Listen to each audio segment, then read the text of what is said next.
तर पहिल्या आणि दुसऱ्या दिवशी आम्ही रोड साईडला थोडा नाश्ता केला होता. तर त्या संदर्भात ही एक कमेंट आली होती. रोड ट्रिप करताना रस्त्याच्या कडेला जर जेवण करत असाल तर आपला कचरा आपणच साफ करा. प्लीज कृपया कुठेही कचरा करू नये. तर आता हे पहा. हे सगळे कप खाऊन झालेले, तर आम्ही काही इथं फेकणार नाहीये, बरोबर घेणार आहे आणि पुढे एखादा कचरा पेटी आली की तिथं टाकू. आम्हीही जबाबदार नागरिक आहोत. आम्ही कचरा रस्त्यात टाकला नाही, कचरा पेटीतच टाकला. फक्त व्हिडिओ मोठा होऊ नये म्हणून मी बऱ्याच गोष्टी एडिट मध्ये कट करत असतो. दिलेले सजेशन योग्यच आहे. तुम्हीही ट्रिपला गेल्यावर कचरा रस्त्यात टाकू नका. या विचारासोबतच सुरू करू तिसरा एपिसोड.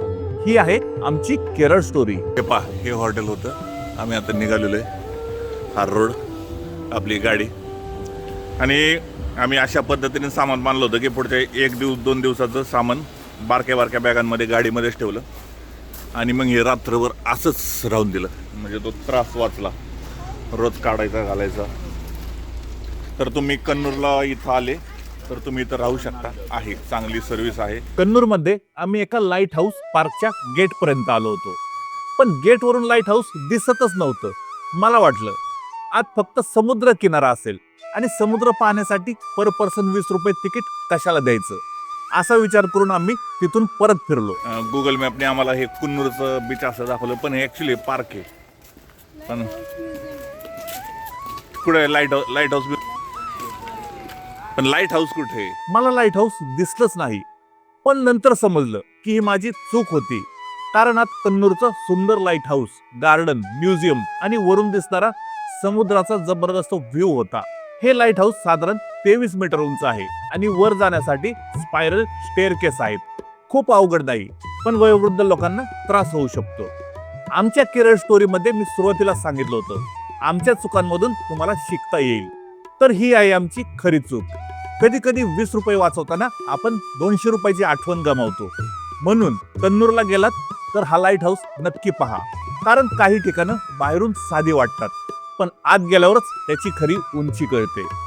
लाईट हाऊस पासून पुढे आम्ही निघालो मुझ्झा पिलंगाड ड्रायव्हिंग बीचकडे. रस्त्यात एक छोटंसं रेल्वे क्रॉसिंग लागलं. रेल्वे पास झाली आणि काही वेळातच आम्ही पोहोचलो केरळ मधल्या एका वेगळ्या बीचवर. मुझ्झा पिलंगाड ड्रायव्हिंग बीच हा साधा समुद्र किनारा नाही. इथे समुद्राच्या अगदी जवळ वाऱ्याच्या आवाजात गाडी घेऊन बीचवर ड्राईव्ह करण्याचा अनुभव घेता येतो. पण आमच्या वेळेला एक प्रॉब्लेम झाला.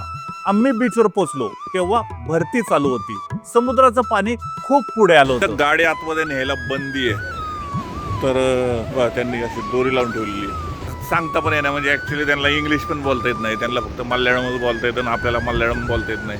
म्हणून आम्हाला ड्रायव्हिंग एक्सपिरियन्स घेता आला नाही. पण ट्रिपचा आनंद तिथे थांबला नाही. आमच्या चिवमाऊक दोघी पाण्यात भिजल्या, मनसोक्त खेळल्या आणि आम्ही समुद्र किनाऱ्याचा आनंद घेतला. पण तुम्ही इथे येणार असाल तर एक गोष्ट नक्की लक्षात ठेवा. मुझ्झा पिलंगाडचा खरा आनंद घ्यायचा असेल तर लो टाईडच्या वेळेस या. तेव्हा बीच खुला असतो आणि गाडी चालविण्याचा अनुभव जास्त सुरक्षित आणि सुंदर असतो. पहिलं आम्ही कुठलीच गाडी अलाउड नाहीये. तर माझ्या मते हाच ट्रॅक आहे की यावर गाडी चालू शकते. चप्पल काय करायचं चप्पलचं आता?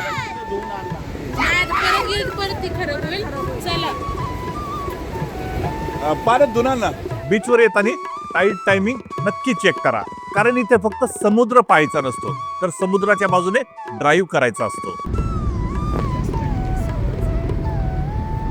तर आपण आता ह्या बीचवर होतो. मुझ्झा पिलंगाड असं काहीतरी खूप अवघड नाव आहे. टेक्स्ट वगैरे देत असतो मला. तर आता आपण गुगल लोकेशनला टाकलेले चेलकोडी. आता तिकडे जायचंय. 5 तास ड्रायव्हिंग आहे. पण जाता जाता आपल्याला कोझिकोडीमध्ये थांबायचंय. तिथे बघू थोडंफार काय काय आहे. बीच पण आहे तिथं. बीचवर पण थांबू. कारण आता 12 वाजलेले आणि आपल्याला चेलकोडीला पोहोचायला 5 तास लागणार आहेत. म्हणजे साधारणतः 5 वाजेपर्यंत पोहोचू. मग एवढं लवकर जाऊन तरी काय करायचं. आथिरापल्ली तर काय आता होणार नाहीये. संध्याकाळी 5 नंतर आथिरापल्ली होणार नाही. मग त्यापेक्षा कोझिकोडीला थोडा वेळ घालू. तर आता आपण बघू. आता कुठेतरी पहिली जेवणाची व्यवस्था करू. पण हे बघा, एक्सप्रेस हायवे आणि इथं कुठं हॉटेल भेटेल म्हणून मला वाटत नाही. बघू आपण आता. आम्ही ट्रिप प्लॅन करताना अशी प्लॅन केली की एका ठिकाणावरून दुसऱ्या ठिकाणी जाताना जास्तीत जास्त NH66चा वापर व्हावा. पण काही ठिकाणी कामे चालू असल्यामुळे प्रॉब्लेम झाला.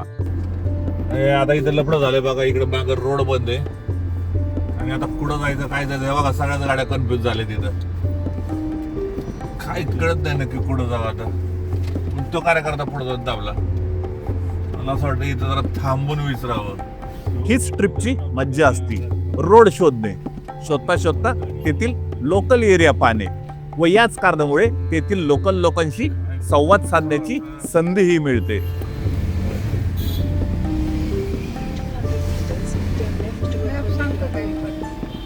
मॅप काय सांगतोय बरं?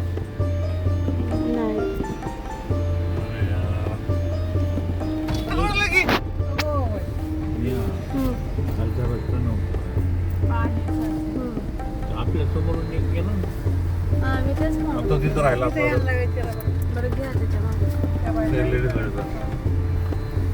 मॅडम मॅडम कोझीकोडे विचार. कोझीकोडे हा. There is a road close there. Okay thank you madam thank you. Left. Okay thank you.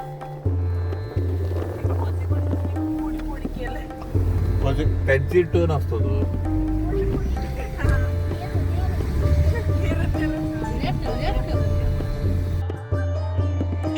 बरोबर खाली बघ खाली बघ.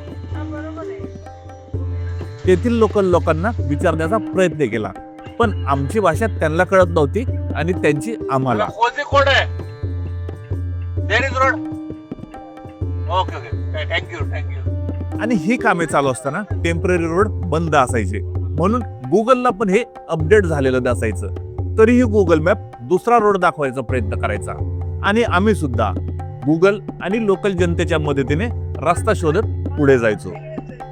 आणि पेट्रोल पंप दिसला की आम्ही तिथं पहिलं पाहायचो CNG आहे का. पण केरळमध्ये CNG नगण्य आहे असं म्हटलं तरी चालेल. खूप रेअर CNG आहेत. तिथली लोक CNG वापरतच नाहीत असं म्हटलं तरी चालेल.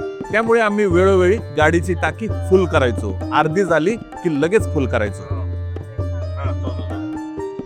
मी आता इथं राईस मागवलेला आहे, तर मला त्यांना सांगता येणार काय पाहिजे, त्यांना कळणार मला काय पाहिजे. त्यांना म्हणून राईस पण त्यांनी आता हे आणून बघू आता.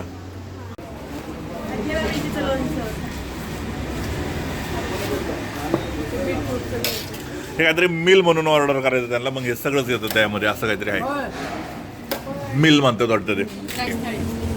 काय म्हणतात का? पण लँग्वेज प्रॉब्लेम खूपच. त्यांनी नंतर फिश पण आणून दिलेले आहेत. आता हे नक्की फिशचे परत काय मी हा ना हे काय वेगळं काय कळत नाही. पण आता किती बिल येतं काय येतं काय हिशोबच लावलेलं नाही. बघू नंतर आता बिल. किती बिल झालं? 1300. हे पहा मिल 480 6 म्हणजे 80 रुपयाचं एक मिल. हे आडा म्हणजे जे काय ते हे आडा. केरा ओके म्हणजे हा केरा 100 म्हणजे ते हे मासा. हो 100 रुपयाला एक मासा 800 आणि वॉटर बॉटल 1380. तर मस्त जेवण वगैरे व्यवस्थित होतं. नक्कीच अनुभव घ्या हा. आणि पुण्यात जे काय भेटतं रोटीन पनीरची भाजी ह्याच्यापेक्षा तर खूप लाख पटीने चांगली आहे. मुझ्झा पिलंगाड ड्राईव्ह इन बीच पाहिल्यानंतर आमचे पुढचे मोठे लोकेशन होते अथिरापल्ली वॉटरफॉल. हाच तो प्रसिद्ध धबधबा जिथे बाहुबली चित्रपटातील काही सुंदर सीन शूट झाले होते. आम्ही अथिरापल्लीकडे निघालो, पण तेथे पोहोचायला संध्याकाळचे जवळपास 5 वाजणार होते. एवढ्या उशिरा धबधबा पाहण्यापेक्षा आम्ही प्रॅक्टिकल निर्णय घेतला. अथिरापल्लीच्याच अलीकडे चेलकुडी येथे स्टे करण्याचे ठरवले, जेणेकरून दुसऱ्या दिवशी आरामात जाऊन धबधबा नीट पाहता येईल. आता आपण पोहोचलो आहे कोझीकोडी शहरात. स्क्रीनवर तुम्ही पाहू शकता शहर क्लीन, शांत आणि सुंदर दिसत आहे. त्यावेळेला ना जास्त ट्रॅफिक होतं, ना गर्दी, ना रस्त्यावर कचऱ्याचे ढीग. केरळमध्ये आम्हाला एक गोष्ट सतत जाणवली, स्वच्छता, डिसिप्लिन आणि शांत ड्रायव्हिंग कल्चर. शहरातही गोंगाट कमी आणि वातावरणात एक वेगळीच सिम्प्लिसिटी. ग्रामीण केरळ तर अजूनच वेगळं आहे, त्याविषयी आपण पुढे बोलूच. पण आता तुम्ही पाहू शकता कोझीकोडी शहर.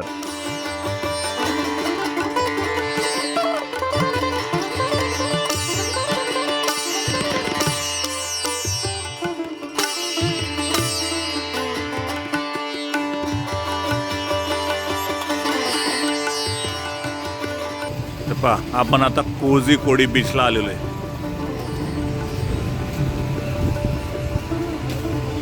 पलीकडे दिसतोय बीच. नेमकं बीचवर व्हिडिओ काढणे मला जमले नाही, पण बीच सुंदर होता. तुम्ही पाहिजे तर तुम्ही इथे येऊ शकता. पण कन्नूर, मुज्जा पिलंगाड या बीचवर तुम्ही जाऊन आलात तर तशी इकडे येण्याची गरज नाही. तुम्ही डायरेक्ट चेलकुडीला सुद्धा जाऊ शकता. पण वेळ असेल तर नक्कीच तुम्ही या बीचवर या. तर आम्ही आता इथं चहा प्यायला थांबलो होतो. इकडे चहाचा स्टॉप होता आणि चेलाकुडीला चाललेलो आहे, कारण उद्या सकाळी आपल्याला आथेपल्लीला जायचं आहे. इथं आता एक केळी घेतात बघा, आणि केळी तर किलोच्या भावाने भेटतात, 65 रुपये किलो. आता एका किलोमध्ये किती येतात माहीत नाही, पण बघा आपल्या इथं जे डझनवर चालतं ते इथं किलोवर चालतं. आता आथिरापल्लीला रूम बुक करण्यासाठी आम्ही बरेच कॉल केले, पण काय कुठलं गणित जुळा आणि त्यातले दोघं तिघं म्हणले त्यापेक्षा एक काम करा, तुम्ही इथंच या आणि इथं येऊन बघा आणि रूम बुक करा. आता 1 तास लांब आहे आम्ही आथिरापल्लीपासून. 1 तासात आता तिथं पोचू आणि मग रूम बुक करू इकडच्या साईडला आथिरापल्ली, आणि मग तिथून 30 किलोमीटर बाहुबलीचा धबधबा आहे. तर ठीक आहे, चला आता आथिरापल्लीला निघू. केरळचे वैशिष्ट्य म्हणजे केरळच्या रोडला बाजूला तुम्हाला खूप कमी मोकळी जागा पाहायला मिळेल. तुम्ही किती लांब गेला तरी रोडवर तुम्हाला घरे, दुकाने दिसतील. तुम्ही म्हणाल हे किती मोठं शहर आहे, पण खरं तर हे शहर नाही, हा ग्रामीण भागच आहे. केरळमध्ये अशी पद्धत आहे की तेथील लोक रस्त्याच्या बाजूला राहणे पसंत करतात. म्हणून तेथील लोक लांब जावे लागले तरी चालेल, पण रोडलाच घर करण्याचा प्रयत्न करतात. आणि म्हणूनच लोक एकाच ठिकाणी जास्त गर्दी करत नाही. म्हणून कदाचित रस्त्यावर आपल्याला कमी ट्रॅफिक दिसत असेल किंवा ट्रॅफिक जाम होत नाही.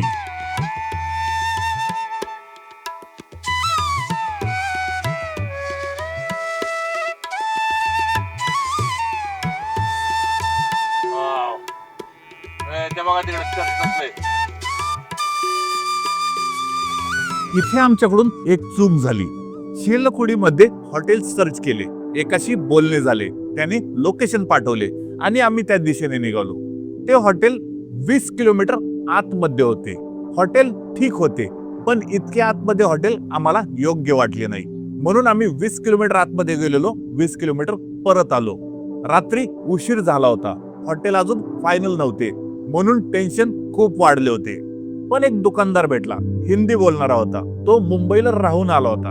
त्या दुकानदाराने चेलकुडी रेल्वे स्टेशन जवळ हॉटेल मिळेल असे सांगितले. मग आम्ही रेल्वे स्टेशन जवळ हॉटेल शोधले आणि तिथे गेलो. शेवटी हॉटेल मिळाले, टेन्शन कमी झाले.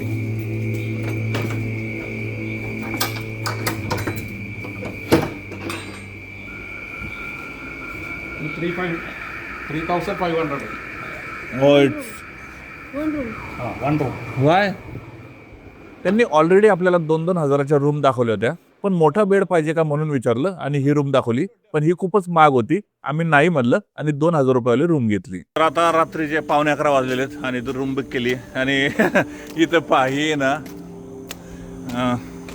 आज काय विशेष काय माहीत नाही, सगळी दुकानं बंद आहेत. तर समोर एक बार आहे आणि तिथं आपण आता जेवायची व्यवस्था काय होते का ते बघतो.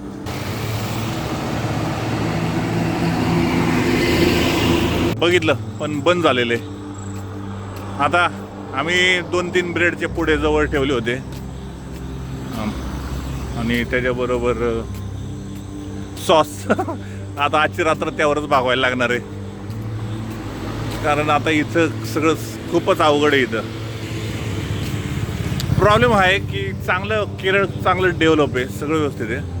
पण महाराष्ट्रासारखे आपला पुणे सातारा रोड म्हणा, मुंबई पुणे हायवे, कुठलाही नगर रोड, औरंगाबाद काय, सोलापूर रोड, आपल्याला 100 मीटरवर हॉटेल भेटतात. पण इथं लिटरली हॉटेलचं इतकी मारामार आहे. म्हणजे ही लोक काय बाहेर जेवत नाही का काय, मला काही कळत नाही राव. खूप म्हणजे खूप कमी हॉटेल, म्हणजे 5-5 किलोमीटर नंतर पण एक हॉटेल भेटलं तरी नशीब मानायचं, अशी परिस्थिती आहे. 5 नाही मित्र 25 किलोमीटर बनेल. 25 किलोमीटर नंतर एखादं हॉटेल चुकून भेटेल आपल्याला. एवढ्या हॉटेलचा प्रॉब्लेम आहे इथं. तर हे लक्षात ठेवा तुम्ही, हॉटेल खाण्यापिण्याचं अवघड होणार आहे.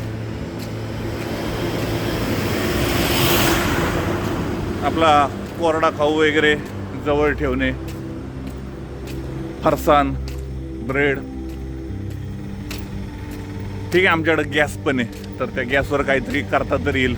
ऑलरेडी मॅगीचे जे कोणले ते पुढे असतात रेडी टू कुक, काय ते पाणी गरम पाणी टाकलं की तयार होतात ते आहेत, त्यावर तरी करू. पण इथं हॉटेलची भयानक परिस्थिती आहे, पण खूप डेव्हलप आहे. म्हणजे महाराष्ट्राला का नंबर 1 म्हणतात मलाच कळलं नाही. इतके स्टार रोड आहेत इथले सगळे, इतके सुंदर आहेत, पण हॉटेल नाहीत राव. विशेष वाटतं इथली लोक बाहेर जेवतच नाहीत असं वाटतंय मला. चला आता रूमवरच.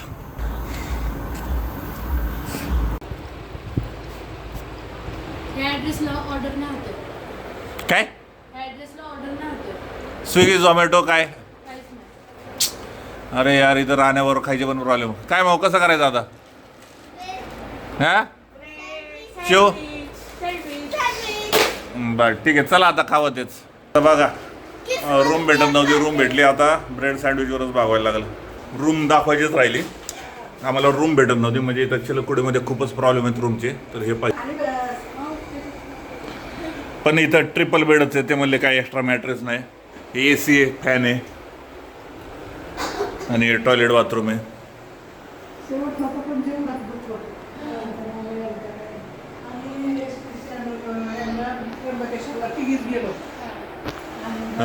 ही रूम, आता ही रूम आणि आता दुसरी रूम.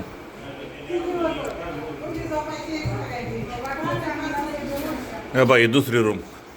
इथं पण 3च जण झोपतील असं आहे. हे AC आणि सेम टॉयलेट बाथरूम तिकडं. तर हे सगळे रूमचे कॉन्टॅक्ट्स वगैरे तुम्हाला डिस्क्रिप्शनमध्ये देतोच. म्हणजे तुम्हाला आमच्यासारखं, आता तुम्हाला सांगतो आम्ही 5 वाजल्यापासून रूम शोधतोय. एक जणांनी रूम सांगितली, ते आता आपण काय केलं, गुगलवर चिलककुडी म्हणून सर्च केलं, ती रूम सर्चमध्ये आली. पण ती ॲक्च्युली 20 किलोमीटर लांब होते चिलककुडीपासून. आम्ही तेवढ्या लांब जाऊन आलो. हे सगळे वैतागले, एवढ्या लांब कशाला काय. हां, त्यामुळं हॉटेल बंद झाले. आता इथं ब्रेड खाऊन घाल. म्हणजे काय होतं, आपण गुगलला सर्च करतो की चिलककुडी, पण एक्झॅक्टली आपण तिथं बघत नाही की ती रूम त्या लोकेशनपासून किती लांब आहे. तर ही पण गोष्ट तुम्ही लक्षात ठेवा, रूम लोकेशनपासून किती लांब आहे. नाहीतर आमच्यासारखं 20 किलोमीटर जायला लागेल, 20 किलोमीटर यायला लागेल. आणि गेलो तिथं काही प्रॉब्लेम नाही, पण ती आतमध्ये 4 व्हीलर पण जात नाही. आणि एवढा खराब रोड आणि एकदम आउटसाईडला आल्यासारखं फिलिंग, एकदम बॅड फिलिंग वाटत होतं की नाही म्हणलं नको. मग आम्ही परत इकडं आलो, परत गुगलवर शोधलं, मग ही रूम भेटली. तर सगळे डिस्क्रिप्शनमध्ये तुम्हाला लिंक वगैरे सगळे मिळतीलच. फक्त ह्या गोष्टी लक्षात ठेवा की आपल्याला जिथं रूम शोधायची तिथून ती रूम किती लांब आहे, तिथं किलोमीटर लिहिलेले असतात पहा, त्याच्यावर जरा लक्ष द्या. ओके. आम्हाला अंदाज होताच हॉटेल बंद होणार, त्यामुळे 2 एक्स्ट्रा बेडच्या पुढे घेऊन ठेवले होते. आणि हे सगळं घरूनच आणलेलं आहे, मायोनीज अँड काय ते जॅम आणि हे काय सॉस. हां, ही क्रीम रोल पण आणलेले आहेत. तिथे आता केळी घेतली. केरळमध्ये हॉटेलचा प्रॉब्लेम आहे, तर त्यामुळं हे सगळं तुम्ही घेऊन फिरा. महत्वाचं सजेशन आहे, हॉटेल सहजासहजी भेटत नाहीत. हां बरं, काय स्पेशल गेस्टचं काय म्हणणं आहे? त्याने काय खाल्लं? अरे वा, टोमॅटो अंडे. मज्जा आहे स्पेशल गेस्टची. अय स्पेशल गेस्ट मिली नाव आहे तिचं, गर्ल आहे, आणि ती पण आमच्यावर केरळ फिरतीये. पेट डॉगमुळे ट्रिपमध्ये काही प्रॉब्लेम आला का, याविषयी आपण पुढील येणाऱ्या एपिसोडमध्ये बोलूच. तसेच सर्व रूट, हॉटेल्स याची माहिती PDF मध्ये दिली आहे. डिस्क्रिप्शनमधून PDF डाउनलोड करा. आणि या ट्रिपमध्ये आणखी काय काय प्रॉब्लेम येतात हे पाहण्यासाठी कोणताच एपिसोड चुकवू नका. चॅनेलला सबस्क्राईब करा. धन्यवाद.